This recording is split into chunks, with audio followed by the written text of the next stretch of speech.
Hey everybody, my name is Brandon Scott and welcome to the Fandom Pastor, which can be found on our YouTube channel, Facebook page, or podcast. The Fandom Pastor is for all of us who love our fandoms and our faith. Fandoms are anything that somebody has a deep love for. Harry Potter, Broadway musicals, cult films, to name just a few. Join the Fandom Pastor as we see how God is connected to it all. And don't forget to share, like, and subscribe. Hey everybody, this is Pastor Brandon with our next episode of the Fandom Pastor. We continue our series on toys of the 80s.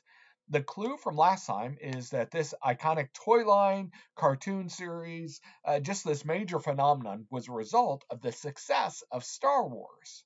We're actually talking about Masters of the Universe. You see, Mattel was trying to figure out how to break into the toy market to really make some money at it. And they saw how well Kenner's Star Wars toy line sold. And so Mattel made action figures of Clash of the Titans and Flash Gordon, but they didn't do as well because the movies weren't as big as Star Wars. So Mattel decided to make their own action toy line, which included a cartoon that was basically designed to sell the toys. And that's where the Masters of the Universe phenomenon came about. You know, one of the most iconic lines, and one that many kids shouted, was, "I have the power."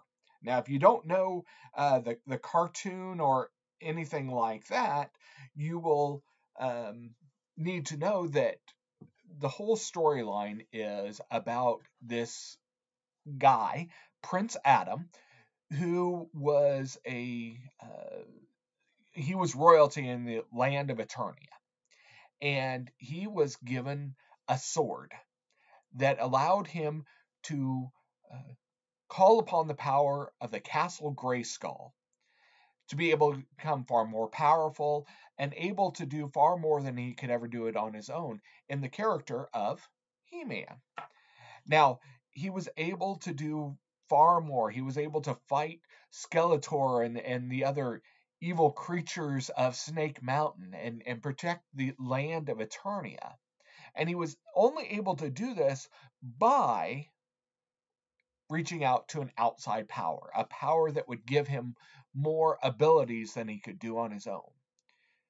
2 Corinthians 12:9 says, "My grace is all you need, for my power is the greatest when you are weak."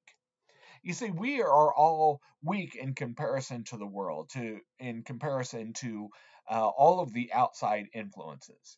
And that's why we have to call for a power outside ourselves as well to be able to conquer evil, to be able to conquer the world, to be able to go beyond our own limitations. And it's through God that we can do this. Not a single one of us is able to conquer the evil of the world, Satan, whatever you want to call it, on our own. We need help.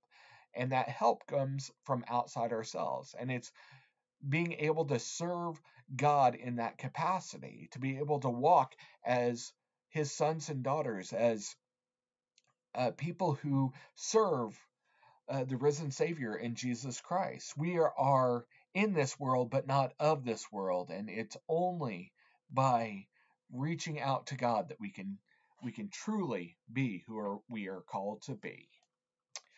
Something to think about. Now, next time we're going to actually be putting our Toys of the 80s series on hold because I want to start a new series that's going to lead up and actually continue out through the rest of the year. We're going to be looking at something that I think kind of fits in with the Halloween season, and that is a series on cryptids and mythological creatures, because the unknown is one of the scariest things there is, and cryptids and mythological creatures certainly fit that definition. So the first one, the clue for next time, is the name of this creature comes from the indigenous Salish language, which means wild men. Thanks, God bless, and see you next time.